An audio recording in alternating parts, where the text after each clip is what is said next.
Hello everyone, स्वागत है मेरे YouTube channel future plus point में। फाइनली ये इस 11th क्लास बायोलॉजी का फर्स्ट चैप्टर का लास्ट टॉपिक है। तो इस चैप्टर में हमने समझा था कि लिविंग वर्ल्ड क्या होता है, इसका मतलब लिविंग क्या होते हैं, बायोनोमियल नोमेनक्लेचर क्या होता है, आइडेंटिफिकेशन कैसे करते हैं, क्लासिफिकेशन क्या होता है, नोमेनक्लेचर कैसे करते हैं, उसके रूल्स कौन कौन से होते हैं, इसमें हमने समझा था। टेक्सोनॉमी क्या होता है, उसके ब्रांचेस, उसके टाइप्स और उसकी कैटेगरीज भी हमने लास्ट वीडियो में समझा था। अब हम पढ़ने जा रहे हैं टेक्सोनॉमिक एड्स। अब टेक्सोनॉमिक एड्स में क्या होता है, जब हम प्लांट और एनिमल स्पीसीज को प्रिजर्व करना चाहते हैं अलग अलग मेथड का यूज करके, हर एनिमल्स को एक प्रोटेक्शन की जरूरत पड़ती है कि वो अपने आप को प्रोटेक्ट कर सके और अच्छे से लाइफ कर सके एक इन्वायरमेंट में, एटमॉस्फेयर में। तो वैसे ही हम टेक्सोनॉमिक एड्स तैयार किए हैं हम अलग अलग एनिमल्स को, प्लांट को प्रिजर्व करने के लिए। तो इसमें कुछ एड्स जो बताते हैं कि हम एनिमल्स को किन किन तरीकों से प्रिजर्व कर सकते हैं। हर्बेरियम हर्बेरियम ऐसा फाइल होता है जो जिसमें ड्राई प्लांट्स के लीफ या ड्राई प्लांट के पार्ट्स को हम प्रिजर्व करते हैं। प्रिजर्व करने के बाद उसका हम नोमेनक्लेचर करते हैं। कैसे? जैसे कोई ड्राई लीफ है, उसको हम बड़े से व्हाइट कलर के सीट में पेस्ट करके उसका हम नोमेनक्लेचर करते हैं, उसके फीचर्स लिखते हैं कि ये कौन से प्लांट का है, कौन सा family, order, class, genus, species, ये पूरा हम आइडेंटिफिकेशन करके क्लासिफिकेशन करते हैं उस एक वाइट पेपर सीट में। तो एक हर्बेरियम फाइल बनता है, आप लोगों ने भी बनाया होगा 11th में या फिर बनाओगे अभी आगे चल के। सेकेंड आता है म्यूजियम। म्यूजियम में हम प्लांट और एनिमल दोनों को प्रिजर्व करते हैं, दोनों के स्पेसिमेन को प्रिजर्व करते हैं। हर्बेरियम में सिर्फ हम प्लांट को ही प्रिजर्व करते हैं। कीस में, कीस एक इंफॉर्मेशन होता है। कैसे?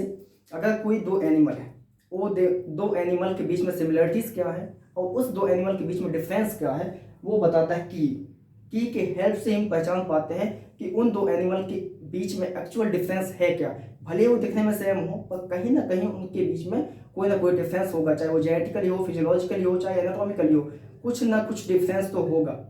अगर मॉर्फोलॉजिकली सेम है फिर भी कोई ना कोई डिफरेंस पाया जाएगा। फोर्थ है मैनुअल्स एंड कैटलॉग। आप कभी लाइब्रेरी गए होंगे तो वहां पर बहुत सारे कैटलॉग बने होते हैं हर बुक में। तो कैटलॉग बताता है कि अलग अलग कोड वाइज देता है कौन से कोड में कौन से बुक को रखा गया है या कौन सब्जेक्ट को रखा गया है और कहाँ पर उसका डिपार्टमेंट है। लिटरेचर डिपार्टमेंट कहाँ है और लैंग्वेज डिपार्टमेंट कहाँ है या फिर science department, maths department, science computer science department कहाँ है, वो सब पूरे कैटलॉग में, मैनुअल्स में लिखा रहता है। तो सेम हम स्पीसीज के आइडेंटिफिकेशन के लिए भी यूज करते हैं मैनुअल से कैटलॉग। हम अलग अलग कोड देते हैं, अलग अलग एक क्लू देते हैं जिससे हम एनिमल को आइडेंटिफिकेशन कर सकें।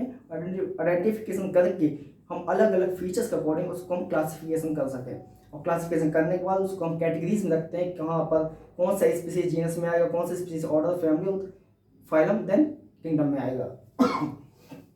फिफ्थ आता है जूलॉजिकल पार्क। ये जूलॉजिकल पार्क ओनली एनिमल को प्रिजर्व करने के लिए होता है। कोई भी हायर एनिमल हो चाहे लोअर एनिमल हो, उसको प्रिजर्व करने के लिए होता है जूलॉजिकल पार्क।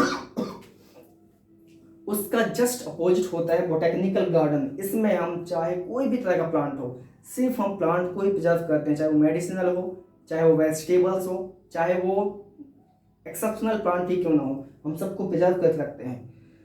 उसके बाद जूलॉजिकल पार्क में तो जो एनिमल एक्सटिंक्ट होने वाले हैं, एंडेंजर्ड कंडीशन में है, तो उनको भी हम प्रिजर्व करके रखते हैं कि वो एक्सटिंक्ट ना हो, हमारे इन्वायरमेंट में उनका बना रहे और इकोसिस्टम बैलेंस रहे। उसके लिए हम जूलॉजिकल पार्क में सिक्योरिटी और प्राइवेसी रखते हैं। तो ये टेक्सोनॉमिक ऐड थे, जो 6-7 ऐड हैं जो बताते हैं कि हम कैसे स्पीसीज को प्रिजर्व करके रखते हैं अलग अलग मेथड का यूज करके। इसकी इंपॉर्टेंस भी बहुत होती है। इंपॉर्टेंस तब होती है अगर हम कोई स्पीसीज को प्रिजर्व करके रख चुके हैं बहुत लंबे टाइम तक, तो हम लोग उनके नोमेनक्लेचर और आइडेंटिफिकेशन में हमको हेल्प मिलता है, हमको इन्फॉर्मेशन मिलता है कि वो स्पीसीज कहाँ से और किस टाइम तक वो लाइव कर सका, उसका जनरेशन कहाँ से स्टार्ट हुआ, कहाँ तक एंड हुआ, वो हम लोग को मालूम चल पाता है। तो इस चैप्टर में बस यही टॉपिक्स थे, और कोई भी डाउट या कोई कंफ्यूजन हो किसी टॉपिक या सेंटेंस में तो आप कमेंट सेक्शन में अब लिख कर बता दीजिएगा। और आपके इसके नोट्स और जो भी साइंटिफिक नेम और कैटेगरीज हैं उनके जो नोट्स वगैरह हैं और जो PDF है वो आपको Telegram channel future plus point में ही मिलेगा। Thank you very much.